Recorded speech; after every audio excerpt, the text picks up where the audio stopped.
Roei Ganzarski with us from magniX. Before we move forward here, I'd also like to thank Greater Spokane as one of our sponsors for this event.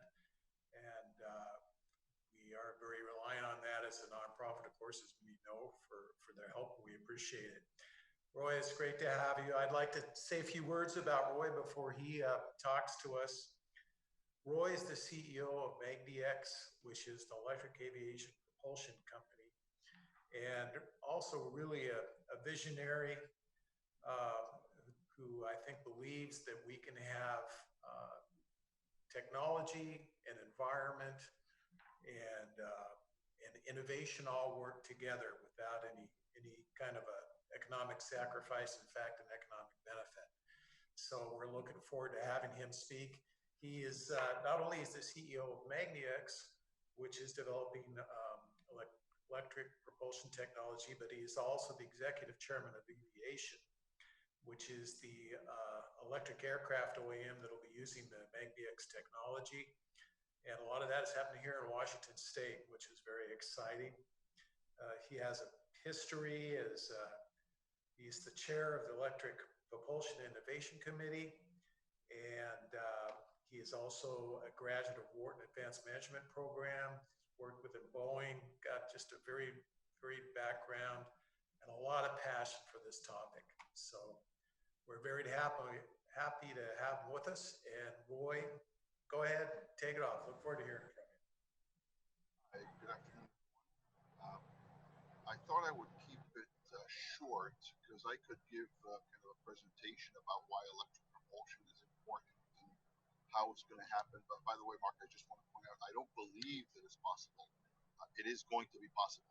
And I think it's important that we all recognize that fact, that this is going to happen whether we like it or not, or whether we want it or not. The world of transportation in the air is going to change. And so what I thought I would do, given where we are, is just show one slide. By the way, ever since leaving Boeing, I've joined the PowerPoint Anonymous, and I'm fairly clean when it comes to the amount of PowerPoint used. So I'd like to just show a few points here that are important. And if you can see my slide, this is Washington State and Idaho, just two of the states, neighboring states here in the Pacific Northwest. And the idea here is just to show what's going on in terms of flights and capacity. If you look at Washington State, there are 176 airports in the state. In Idaho, there are 119 airports. And yet Washington only uses 8 of those airports for airline service. Idaho uses only 5 of the airports for airline service. If you look at the distances, all of the flights in Washington State within the state are less than 250 miles in range. All of the flights or potential flights within Idaho are less than 290 miles, or let's round it up and say less than 300 miles in range. If you look at Idaho, there are no commercial airline nonstop interstate flights. You either have to connect somewhere or go to a different airport out of state to connect somewhere. And even there, it's pretty poor.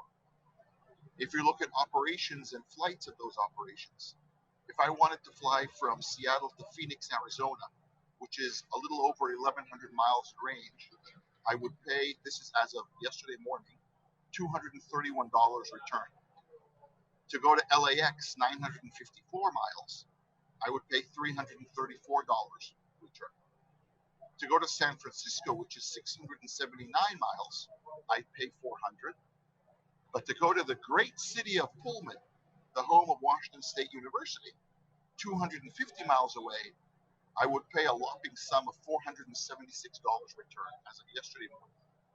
Now you can see the absurdity in this, that to go to Phoenix at 1,100 miles, I spend half of what it cost me to fly to Pullman, a very bustling and clearly high demand city.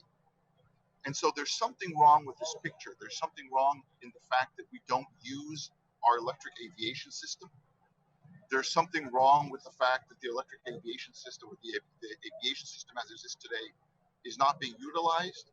It's very poor from a door-to-door experience perspective, and it's very expensive the shorter the routes. The reason is it's very expensive to operate these airplanes. This is not, I'm not blaming airlines for this. Airlines, as is, on a good day, operate on very low margins. The challenge is it's just very expensive to operate airlines. And what airlines have figured out since the mid 80s, the late 80s and beyond, is that the larger the aircraft, the more profitable they can be, both on a per seat mile basis and on an overall basis. And so between them and the aircraft OEMs, airplanes became bigger and bigger. In 2005, it was almost 50% of all domestic flights here in the United States that were done with aircraft of 50 passengers or more. Today, it's less than 15%, if that. Out of 500-mile trips or less that are done in the United States, only 1.6% are done by air. So it's not that there's no demand for short haul travel of 500 miles or less. It's that there's no good, convenient, efficient, affordable aviation system. And so to that end, what magniX and Eviation are doing is trying to provide the world with something that is affordable, that is zero emission, that is significantly lower in noise. To that end, those three aspects are really the three aspects that create challenges today and answer two global trends that are happening worldwide, but also here in the United States. One is the move to an on-demand economy that we have gotten used to thanks to another great Washington company like Amazon. We have gotten used to being able to click a button and get a service, or in the case of Uber or Lyft, get a car, or get a meal if it's Grubhub, when we want it, where we want it, from where we want it, and at the price that we find acceptable. An on-demand economy. But aviation is very much still a supply-based system, as it was in the 30s, 40s, 50s, and on. If we want to fly from Seattle to anywhere, the airlines will tell us what airport we will leave from, what airport we will arrive in, when they will choose to fly, how they will choose to fly, and how much they will decide to charge us. And the one and only decision we have is, are we willing to accept it or not? And if not, we drive. I regularly drive to Pullman because I will not, with my wife and two other kids, go visit my daughter in Washington State University, paying $2,000 as a family return. So we drive 5 hours there and we drive 5 hours back.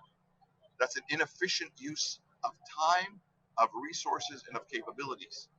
And so to that end, if we can provide an electric aircraft that is 40 to 80% lower cost to operate per flight hour, that produces zero emissions, which answers the second global trend, which is environmental awareness.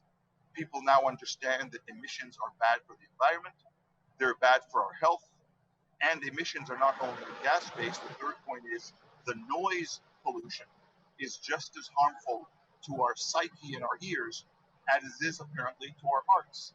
Harvard and Boston University came out with research showing that communities living in and around airports suffer from higher levels of cardiovascular disease caused by aircraft noise. And of course, those communities in and around airports are lower income, usually minorities, etc. So that's another thing that electric aviation can solve by providing lower noise aircraft. And so with one technology, we're able to address multiple facets of the aviation industry, and we're able to enable a new aviation model that says best technology for the right mission. Instead of trying to use a 737 or a Dash 8 400 that's optimal at 1,500 miles, 2,500 miles at 30,000 feet, and try to fly it for 250 miles and wasting emissions, energy, and capital. If we could have a 9-passenger, 12-passenger, 19-passenger aircraft flying from small airport to small airport, connecting communities, and leave the larger aircraft to fly the larger routes, the longer routes from the larger airports, that would create a much more efficient system. It would free up gates from airports like SeaTac that today get bogged down by small, short regional flights, and allow much more efficient travel to happen. At lower cost, it would also enable more access to aviation that today doesn't exist. And so overall, electric aviation really is not the solution, but one of the most compelling solutions to creating a better, more efficient, and more accessible aviation transportation system. So with that opening, I'll stop here, and I'd love to open it up for conversation because I think that's where the more interesting things happen. And I will just apologize for the noise behind me. We are running, as you can see behind me, one of our propulsion systems through tests, and so it's a bit noisy behind me. Well, thank you, Roei. That's great, and obviously you're working and talking at the same time, so that's great to hear what's going on there. So, what do you see in the industry?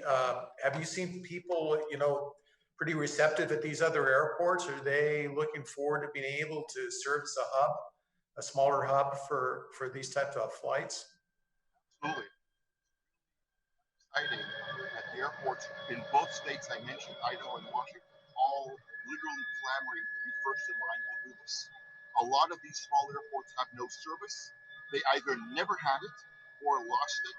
And with COVID, even more and more of the small and medium-sized airports lost service. And so the ability to connect those communities with other communities around them is very attractive for two reasons. One, it brings back the true use and purpose of those airports as they were meant to be. If you look back at the 60s and 70s of the US, both the FAA and NASA had this exact plan for air transportation in the US.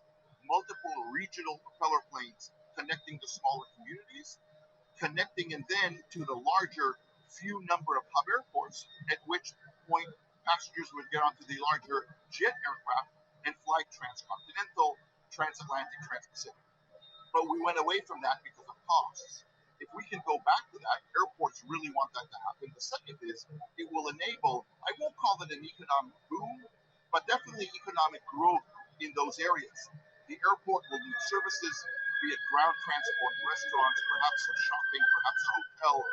People in these small towns will be able to live in a smaller, lower cost, higher quality of living environment, and yet commute to larger cities for work. Now, post COVID, we've already seen a lot of companies say maybe we don't have to come into the office every day, especially if you're in high tech, software, etc. Maybe you can live remotely. So, electric aviation allows us to redefine a suburb. Maybe instead of living an hour away in driving, you live 10 minutes or 15 minutes away in flying. And so, it really enables different perspectives on what it means to be in and around an airport. Interesting. What do the economies look like in terms of cost to the consumer for electric flight versus what kind of the jet engine powered systems we have now? Well, what it costs to the consumer will really depend on what the airline or operator decides to charge. But I can tell you even anecdotally, when we flew our Caravan on a 1.5 hour flight, the fuel burn, the traditional Caravan fuel burn, was $424 US for a 9-passenger plane, 1.5 hour flight. It's $24 in electricity. And so if you just take that alone, which is about 25% of the cost of a flight hour, and you spread that across the passengers, now add the maintenance reduction in costs, the service reduction in costs, you can get to a significantly lower ticket price, especially with short routes. Of course, the airlines will have to decide what they want to do with those savings. They can pass them on to the consumer. They can use them for their own growth, meaning buy more aircraft and offer more frequency from to and from more airports.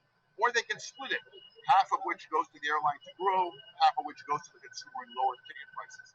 But even at the same ticket prices as today, when a consumer can be given a choice to fly door to door, lower time, and with zero emissions and in a more comfortable noise environment, we have no doubt that they will take that over having to travel 45 minutes to an airport hub, get there an hour ahead of time, only to get on a 35, 40-minute flight and do the same thing on the other side.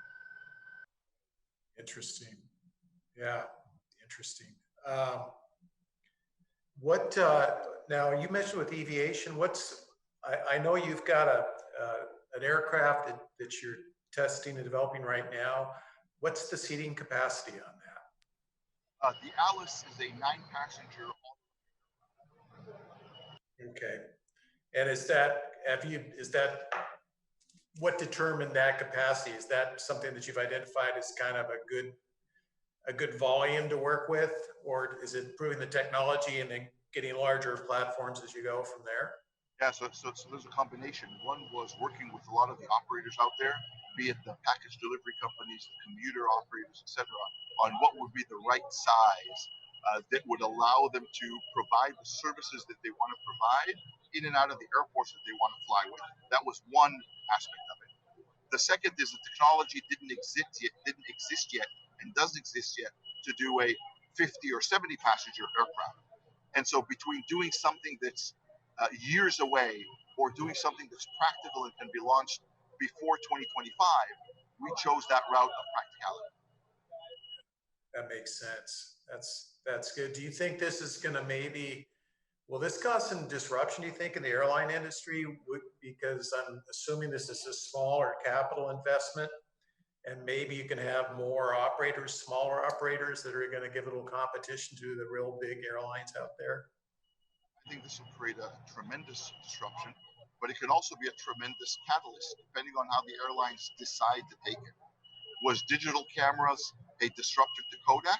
It was, because they chose not to pay attention to it, and we all know where Kodak went. And so airlines can either fight it and claim that the bigger airplanes are better, and they are for them because they make more money at them, or they can look at how can aviation become better for the consumer. Again, we need to, as an industry, move from a supply-driven viewpoint where airlines decide where, when, and how to fly, to a demand-driven, to where the consumers, the passengers, the people who pay the salaries of the airline operators and through them the OEMs, where they decide when and where to fly and how.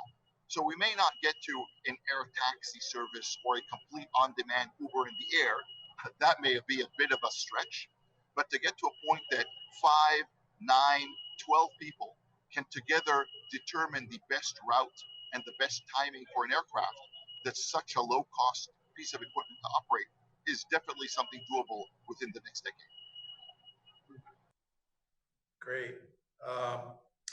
One of the other questions I was wondering about was the battery technology, because I know when those things are so intertwined together, are you aware, or where do you see that, the efficiency of the battery technology going here in the next 4 to 5 years? So batteries today can provide us around 200 watt hours per kilogram at the pack level. Compare that to less than 18 months ago when we started flying the Beaver, and batteries were less than 150 watt hours per kilogram at the pack level, just 18 months ago. So we've grown 30% in 18 months. Now, I don't expect that to continue at 30%, but we expect that by 2023, we'll be at 300 watt hours per kilogram, and we expect that by 2025, we'll be around 500 watt hours per kilogram. I would love to tell you it'll be a lot more, but that's not going to be the case. Now, there are research and programs going on to look at new chemistries and, in fact, hydrogen fuel cells that will take energy storage, not batteries, but energy storage to the next level up and perhaps bring us to 800 watt hours per kilogram. And that'll be within the next 5 to 10 years. And so even today, the key is to look at the question, not in terms of can batteries do what fuel can do, but rather with the batteries that we have today, can we do something useful? And the answer is, with today's batteries at 200 watt hours per kilogram, we can do niche flying with retrofits or significant flying with purposely designed electric aircraft like the Alice, which will take you 400 miles with 9 passengers. And so depending on how you look at the question, the answer is appropriate on both scales. So you think possibly then longer term that hydrogen may be a better solution, or at least an interesting solution to look at beyond just battery storage technology? So it's not so much better. Again, it's different fitting. I believe that what we'll see, again, going back to the idea of best technology for the mission, we'll see smaller aircraft doing short range on battery electric because hydrogen requires too much space and volume, and so it doesn't make sense for a small aircraft. So we'll see battery electric on the smaller planes, smaller being 5 to 19 passengers. Then I think we'll see hydrogen fuel cells on 25, 30 seats up to about 70 to 100 seats, and then going again 500, 800 miles range. And then for any aircraft above 100 seats or that want to go over 1,000 miles, we're going to see either synthetic aviation fuel, so SAF, or hydrogen in its liquid form being pumped into traditional turbines or jets, or something like that, that will not eliminate emissions but reduce them. But for the next 30, 40 years, that's the best we can achieve in the very large scale or very long range flights. Interesting. And what do you have a sense of the timeline for what's that looking like for Alice before that realistically goes into commercial service?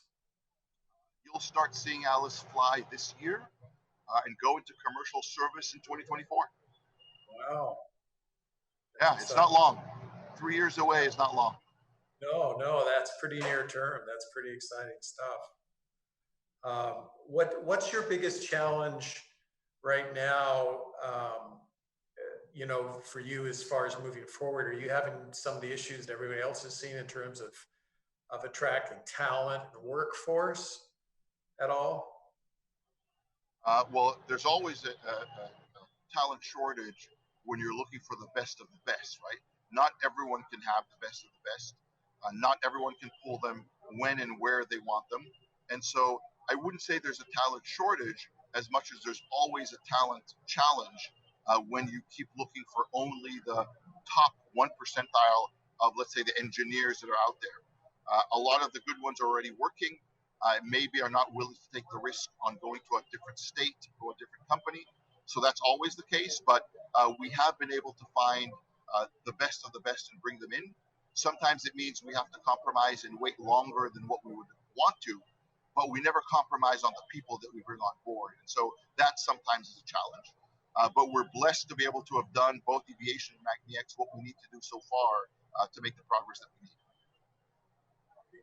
And I'm just curious as a manufacturing guy, is most of your work done internally, or have you partnered up with people for some of the manufacturing processes as well?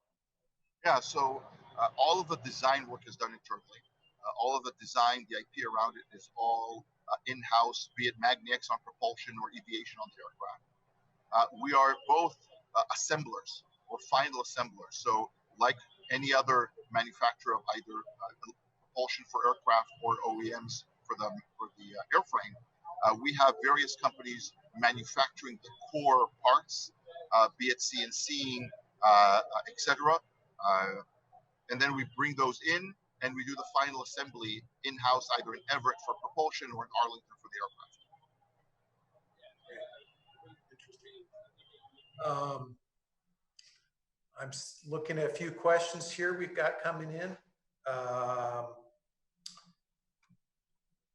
What are the biggest limiting factors for you right now? Or do you, knowing you, I'm sure you're going to say probably none, but are there some limiting factors that you have right now? Yeah, definitely. And again, depending on if you're looking short-term or long-term, the biggest limiting factor right now is energy storage. While we can do great things with 200 watt-hours per kilogram, I would love to have 500. No one's going to deny that. I would love to be able to fly bigger airplanes farther. But when you say, or when we say that's a limiting factor, it's a limit to the speed in which we can grow the type of aircraft and the ranges we want. It doesn't limit our ability to move forward. So that's one. The second we talked about is, can we get the talent that we want fast enough?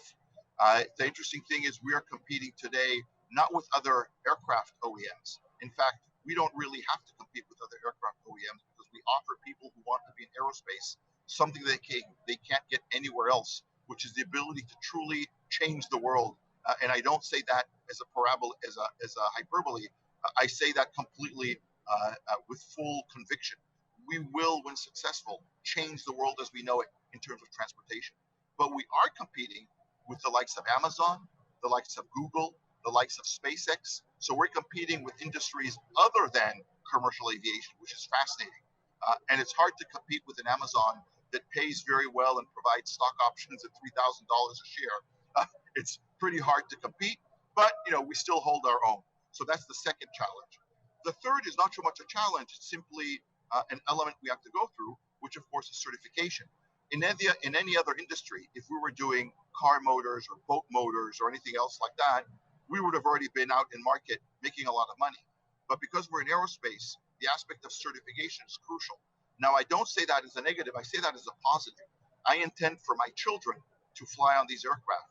And so I expect the FAA to scrutinize every single thing we do, from design to production to test to implementation and integration, to the highest level of degree possible, so that when my kids do get on those airplanes, they know that they are safe, reliable, and worthwhile doing. So I say there's this long road ahead of FAA certification and other regulatory authorities, because it's required, and that's why it's not a challenge or a hurdle. It's simply something that has to go through. I will say that it does become a very strong moat when you do pass certification versus other startup companies that aren't really aware of what aerospace means. There's a reason that if you look at aircraft or engine manufacturers, there's a handful of each worldwide, because it is such a long, arduous, restricting process to go through certification that when you get it, it's a very powerful tool against other wannabe companies, if you will. It's a barrier to entry, basically, for competition. Absolutely. Absolutely. Um, here's an interesting question, which is, you get your proof of concept out there, you start having some success. How do you plan to scale up if you see a big explosion in demand for your technology? Don't fall into the allure of big explosion of demand. Slowly, surely, and methodically. It's really easy to say, oh, look, all these people want my motors or my aircraft, whatever it is. Let's quickly scale up and answer it. And then you find out that scaling is not as easy as you think, definitely not in aerospace. Uh, we are, by design, both Eviation and magniX, uh, filled with people who came from all these industries and have experienced both tremendous successful programs and tremendously failing programs. We've all been involved in one or more of those on the good and bad sides. So even if demand is there in the droves, we will make sure that we grow steadily and surely, so that we can make sure to ride any ups and downs of an industry or a cycle, and make sure that we can enter into service in a responsible manner towards our customers. If our short-term goal was simply to make a lot of money, then yeah, we would promise everyone 1,000 sales a year starting in year 2, and the world would be rosy with our propulsion systems or our aircraft. But that's not realistic, nor is it responsible. And so we are very much about slow, sure, methodological entry into the market that ensures both our success but our customer success as well. I would imagine part of that, as you grow your business too, is also the MRO side, right? And having a network of people to maintain and, repair Maintain, your service. Well, hopefully there won't be need for repair, but yes, setting up that service stations, those people who are trained and able to provide customer support to our customers on both the aircraft and the propulsion side is going to be part of that growth. Absolutely. We're getting close to the close here, Roei. Is there, if people are interested in learning more about your company technology, is the website the best resource, or what's the best way for them to learn more? Yeah, I would say the two websites are the best: eviation.co or magniX.aero are the two websites you can go to, or you can follow both companies on LinkedIn, and we continuously give updates on what's going on there. And of course, feel free to email me at any time if you have any questions or anything like that. We'd be happy to answer. Well, that's great. Yeah, and I know you post pretty regularly on LinkedIn. I follow you, so anybody that's watching the presentation here, please be sure and check out the page on LinkedIn for magniX and Eviation. And Roei, thank you again so much. We really appreciate you taking what I know is a very valuable time for you to come speak to our group here. My pleasure, and have a great rest of the day. Yes, thanks. And with that, we're going to take a very short break. I'd like to thank our sponsor, Greater Spokane and Impact Washington again. So coming up next in the program, for those of you that are there, we on the main stage, we will be having a panel discussion around UAS. unmanned and drone technology. And for those of you that are interested in defense contracting, we'll have a separate panel in a dedicated room, and you can access that via the room tab in your interface. So that'll be coming up in just about 5 minutes or so. And thank you for being here today. I will be, these are the last sessions of the day, and we'll look forward to seeing you tomorrow. Thank you.